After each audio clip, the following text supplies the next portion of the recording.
I need some traction. You need some traction. Good morning. I'm Heather Zynczak, and I'm a growth marketer. How many marketers do we have in the room? Okay, excellent. How many people that didn't just raise their hand that marketing ultimately reports up to you, either from a CEO or CRO perspective? Okay, good. So the vast majority of the room has some fingerprint in marketing. So I'm a growth marketer. I've spent the last almost 5 years at DOMO, a software tech company. And in that time, we've gone from 0 customers to a couple thousand, 0 revenue to over 100 million, almost a non-existent valuation to $2 billion. And we've done that with 100% year-over-year growth. So I feel like I know a little bit about growth marketing. I feel like I've gotten a PhD in the last 5 years. So I want to ask you guys some questions and have you share with me. I'm hoping that you're willing to share a little bit of your hopes and dreams. How many people in this room are at a company that they believe in the next couple years will hit 100 million in annual revenue? That's a lot less than I thought. So about 25% of the room think that they'll hit 100 million.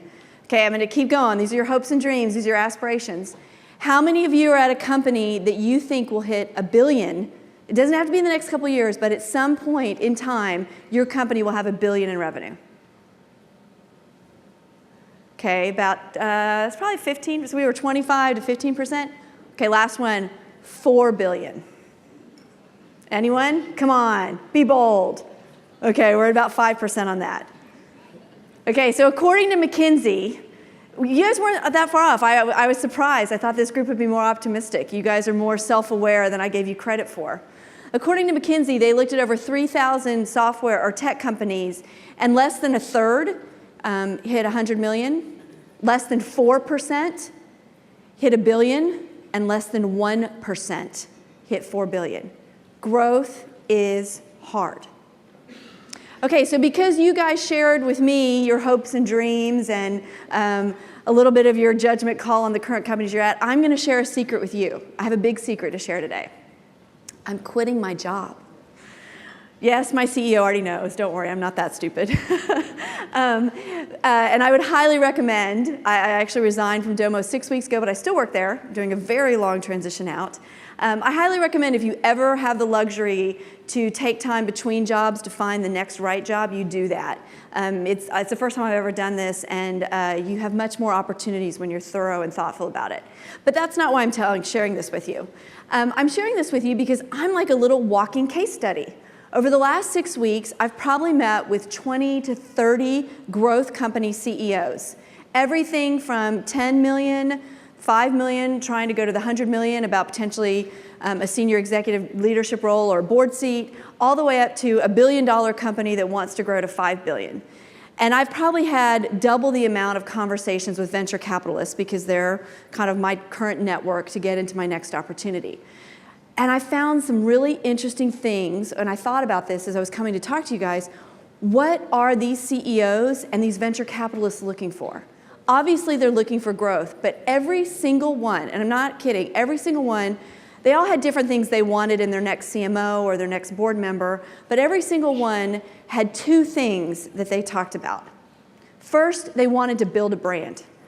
And it was interesting to me whether they were a $5 million company hoping to go big, or I talked to one $1 billion in revenue company that feels like they haven't built their brand, and they're doing $1 billion in revenue. Building a brand is key and fundamental to growth. What does that mean? They all talked about every CEO wants their brand to be a household name. And so my advice to you, and this is one thing we did at DOMO, is it's hard as a small company and a growth company to be a household name. I mean, that's just a lofty goal that, how do you achieve? But find the watering holes where your customers are that you can be a household name.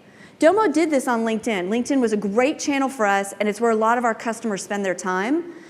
And these are household names. Forbes, Harvard Business Review, IBM, Ernst & Young, DOMO. We were a top 10 brand last year on LinkedIn. Find your watering hole and become that household name. As an aside, when I was putting these slides together, I thought it was interesting that Microsoft was #1 on LinkedIn's list. Maybe that was a little bit of foreshadowing for the acquisition that just went on. The second thing in building a brand is with your core constituents, with the main set of your customers and your really core prospects.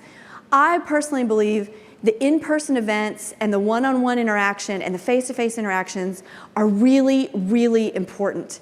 It builds fanatics around your brand. We do a user conference. We've done it twice now. The last one had over 2,000 people. There is nothing like cementing the imprint of what your brand should be as a live event. I think live events are very important. I know they're old school, but obviously we all believe in them somewhat because we're here today. As the head of marketing, you have to be the champion of the brand, the defender of the brand, the person who at all times makes sure the brand is consistent at every single interaction. And yes, we have beautiful brand guidelines at DOMO, it's all great, but we actually go as far to talk about the tone of DOMO. And we have everything that's written, whether it's a demo script or web copy or a collateral piece or a presentation like today, we talk about how the tone of DOMO is like if Tina Fey and Jim from The Office had a baby, that baby would speak in DOMO tone. We go that far so people can really understand what our tone is. It's also important in the details. These two blues look the same. One is Pantone 291C. I think that's going to be on my gravestone because I'm so obsessed with making sure everything is DOMO blue. But what we found out is that when you're using a Mac, it actually has to be a different version. And when you're on backpacks or other swag or billboards on the side of the highway, DOMO blue has to always, always, always be DOMO blue. So my point to this is, as the defender of the brand, even the details down to the exact right color at every single experience matters. The second thing that all of these CEOs and venture capitalists cared about when they were looking for someone in marketing was fueling growth. Sounds easy. I think it comes down to having the right data. This is one of my favorite stories. When I first started at DOMO, my second or third board meeting, I was coming up to present on what we were doing in marketing, and I showed a slide very similar to this. And the board normally, I think during marketing presentations, starts on their phone, texting people, looking at emails, like, yeah, another marketing presentation on great ads and beautiful trade show designs we can tune out. When I showed this, I said, this blue part, this is the amount of revenue that is coming from marketing. This is the amount of revenue that is influenced by marketing. And you know what? Every board meeting after that, they all paid attention to the marketing presentation. Marketing is fundamental to the growth of the company. Well, how do you do that? My biggest advice is, well, one of the 3 biggest pieces of advice I give today is to get in with sales early. Sales and marketing jointly own the funnel. Nobody cares how many leads you put in the top of the funnel. Nobody at my company cares if I put 1 or 50,000 leads. They care how much revenue comes out the bottom. Partner with sales to understand the money that you're spending. How many leads is it providing? What type of leads? What is the quality? More importantly, what are the conversion rates as it goes through? What is the cost at each stage? I took money off of Google ad spend one time and paid for sales training because our inside sales team was not converting fast enough, and I believed they didn't have the right information. I've also taken money from the top of the funnel and put it to acceleration events at the bottom of the funnel because we had, kind of the pig and the snake at the bottom. You need to partner with sales that your marketing spend goes throughout your whole funnel and not just at the top. Okay, so that's all nice on growth, but there's a big but coming. And I think this has been different in the last year. I'm sure all of you, if you read analyst reports, and this is a very well-renowned research firm that shows tech company valuations. They're fine print, it's hard to read, but the big thing to read here is that the blue line is high growth companies, companies that are more than 30% year-over-year growth and not profitable.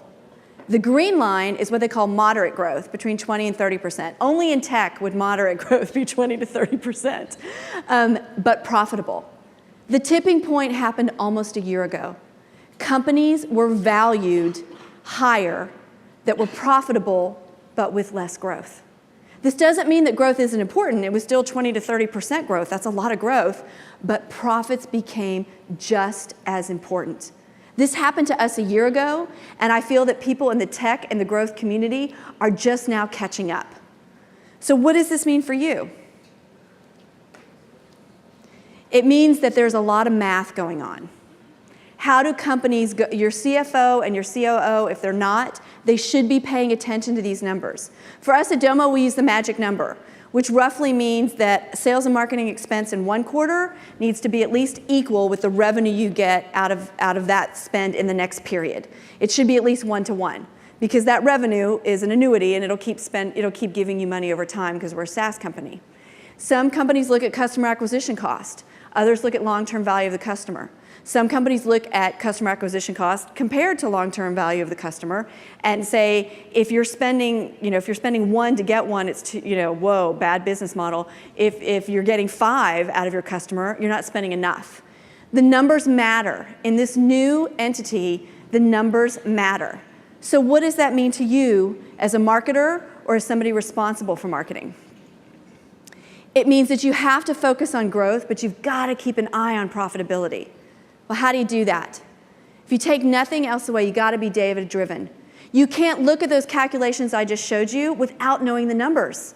You can't really contribute to the business unless you know what you're contributing to the business. So do I have any Mad Men fans out there? Yay, okay, good. I love this show. And I secretly love it because Don Draper is so dreamy. And I was really sad when it went off the air. And my husband does look a little like Don Draper, so I don't feel bad kind of saying this. At least in my mind, he does. And probably his mom's mind, too. But I loved Mad Men because this is what marketing was like 60 years ago. You would have a really brilliant, creative idea. Then you'd go and have 3 martini lunches for 9 months, sleep on your couch in the afternoon, maybe with an admin or not. And then 9 months later, you'd win a great award, and you'd be like, oh, look how great your marketing spend was. It was data-driven decisions of the 1960s where trust us, your ad dollars are working. If you've ever watched this show, these are 3 men you do not want to trust with anything. So what's data-driven decisions like today? Everybody's seen, Martech, Scott Brinker's. There's so much data out there. This is, just some of the players in the marketing stack. So what does that mean? It means that you're drowning in data, but you're thirsty for information. So my biggest takeaway, if your company's now starting to look at these numbers and you have to be accountable as a marketing group for how much is your spend making the company, go get your numbers. Put the systems in place, put the reporting in place, be able to track the spend that you're spending and how it's impacting the company. If you take nothing else away, that is the most important thing I can give to any marketer. So 3 kind of lessons on this that fall into the data-driven category. The first one is live by ROI. So I live by ROI. I live and breathe it every single day, and I use it to make decisions on a daily basis. So DOMO did a study, and I guess I should ask you guys this. Now I'm reeling the punchline. But how many people in this room are held accountable for return on investment of their spend? Okay, so about a third of the room. How many people have really great information on ROI and feel like they're on top of it in terms of the information they get about it? Okay, less than a couple percent. So this is in line. We found that 82% of marketers, of the couple thousand marketers that we interviewed, were held accountable for ROI, but only 33% actually had access to it. That means that half the people out there were held accountable for something they couldn't even measure. That's like buying a house without knowing the price. I mean, it's crazy to me. So focus on ROI and figure out how to get your systems in place, because if you're not held accountable for it today, there's a really good chance in the next few years you will. So I'll give you one example of how knowing ROI has helped me. This happened to us. This was in October of 2014. These are fake data and fake cards, but I use DOMO to run my business. And we found that LinkedIn, the blue bars on the bottom, was delivering a lot of revenue for us, delivering a lot of ACV. Well, how many leads was that delivering the sales team? I look at opportunities, so stage 2s in Salesforce. Actually, I'll ask a question. How many B2B marketers out there? Okay, good. So the stage 2 in Salesforce opportunity makes sense. And we found that, wow, LinkedIn was providing a lot of opportunities to the Salesforce. Well, how much were those costing us? We went in and looked and said, hey, our threshold is about $2,000 per stage 2 opportunity. Under $2,000. It's a lot better than Google down below it. That was costing us like $1,500 per. So you would say, go spend on LinkedIn. But then we looked at ROI. And this was one of those kind of like, smack your head aha moments. We found that Google provided, it was actually worse than this chart showing, 5x the ROI that LinkedIn did. So even though it was producing significant revenue and leads, those leads were not closing at the bottom of the funnel at as high a rate as the Google leads were. And it makes sense because you think about it, it's paid search, it's pull marketing versus push marketing. People were going in, they were probably in a sales cycle looking for us versus us pushing a message to them on LinkedIn. So what do? We went and looked at how much spend we had left in the year. Where was that spend? So the orange bars on here was money we still had left. And we pulled money off LinkedIn and moved it to Google. And I massively increased my ROI that quarter, and I had another fun board meeting where I got to show ROI going up. The second advice I would give you is be scrappy. So the best way to get ROI is to be cheap in your spend, but have it be impactful. And I have a suspicion this room is full of scrappy marketers and scrappy businesses. Guerrilla marketing is your friend. Even though DOMO has raised a lot of money, I think the last thing we reported was over 600 million, so we've raised a lot of money. We are still very, very scrappy and quote unquote cheap in how we spend money from a marketing perspective. So I'll give a couple examples, and this gets back to being data driven. So anybody in the room been to Dreamforce? Okay, so a couple people. So Dreamforce is Salesforce's big user conference. 150,000 people descend on San Francisco. It's impossible to have your brand heard. And even just to rent a little tiny square on their show floor is like hundreds of thousands of dollars. So we're trying to figure out how to, but it's a target-rich environment for DOMO. So we're trying to figure out how do we spend our money to make money. And one of my first years at DOMO, one of the most junior people on the team, Annie, came up with this idea. She said, you know, the toughest thing about Dreamforce around 3 o'clock is you can't find a Coke anywhere. She's like, there's water stations and there's a coffee thing down the street, but you gotta walk 30 minutes to find a soda. What if we gave out sodas? I think everybody would love a soda around 3 o'clock. And I'm thinking, mental note, don't let Annie drink so much at night because she's clearly hungover around 3 o'clock, working booth duty. But I also thought, well, this is an interesting idea. You know, she was like, that's a really cheap cost to lead. Sodas only cost 50 cents. But I thought, are these qualified leads? It's just random people on the street. But because we had data, we were able to do this. So we armed 2 or 3 staffers with backpacks with sodas. And on the streets outside of Dreamforce, we gave away sodas for a scan. We even had a policeman. We colored in his police garb blue, but the thing is real. We even had a policeman directing traffic drinking DOMO soda, which was awesome. And we made $350,000 off those leads in new ACV. Because what we found from data is that everybody at Dreamforce was a good target. If we could just get them in some cheap and scrappy way, then we could nurture them through an automated process, and it was a really inexpensive cost of sale for us. And it changed our strategy at Dreamforce. The next year we had a coffee truck. The next year we gave away free rides. Because every year Mark Benioff would offer whatever we did the year before as something that you could pay for. So you too now can give away sodas at Dreamforce for $100,000 to Salesforce. Obviously we quit giving away sodas.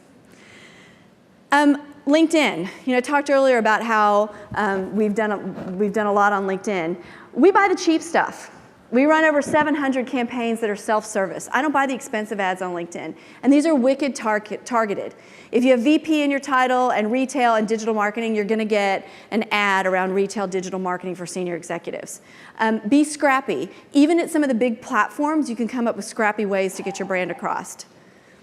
Do beta programs. Don't spend a lot of money on them, and make sure you have data to analyze them. But we've done a gajillion beta programs with Twitter, and they've been really effective for us.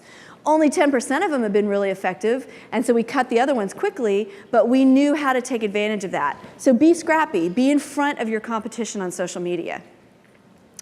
And finally, I'm going to talk about a culture of accountability. You have to drive through the organization that everyone has to be focused on growth, and they have to do that growth in an efficient way to get profitability for the company. So I'll give one example. Anybody in the room work in PR? Oh, yeah, cool PR. Okay, I'm going to apologize up front. Okay, another random question. This is going to show you how old I am and how much I watch bad BBC reruns. Anyone ever seen this TV show Ab Fab? Oh my God, yay, there's like 5 people. Okay, Ab Fab is this British show about these 2 ladies who do PR, baby, we PR. And really, they just drink a lot. and you never really understand what they do. And not that our head of PR drinks a lot, but I never really understand what she does. It's like this black box. So, and she's amazing. She can do more, she knows more about PR in her little pinky than I do in my whole body. She's amazing. And one time I went to her a couple years ago and I said, hey, Julie, let's try to be data-driven. Let's try to really, let's see if we can be data-driven. And so every PR article that we get mentioned in and the link comes back to DOMO and we get a lead out of it and we can actually track it through with, our tags, et cetera. Let's try to hit, we put in the line 500K in sales of direct people coming through. So Julie got all excited and she got data-driven and she started really thinking about how does what she does impacts the company in terms of growth and the bottom line. She ended up that year doing like $650,000 from people directly clicking on press links and press releases and signing up to go through our lead funnel process. So then she got greedy and she went back and said, well, come on, we've been on the cover of Forbes. The day that we're on Forbes, like all the organic traffic should go to PR. And there's a little bit of truth to that. So she got even more data-driven and she went and looked at organic traffic versus how much revenue we ended up getting.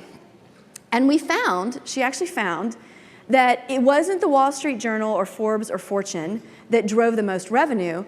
It was TechCrunch and VentureBeat because it was a more qualified audience for us. And that was eye-opening to her.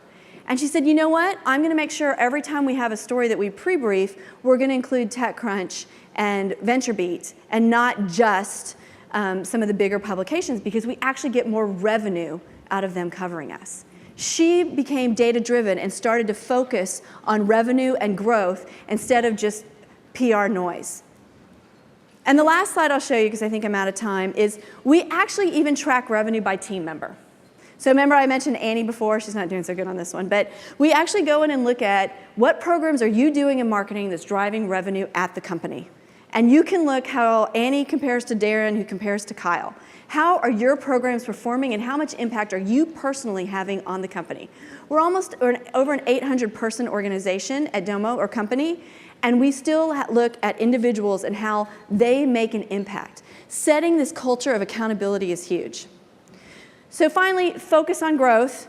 What CEOs and venture capitalists that I've had these now, 50 conversations over the last 6 weeks. They want marketing to be the brand champion and to build a brand, and they want, obviously, to work with sales to fuel growth. But profitability is just as important. Leverage ROI. Be scrappy. Find the cheap things, the giving away the sodas at Dreamforce that make you the money. And then create a culture of accountability on your team. Thank you.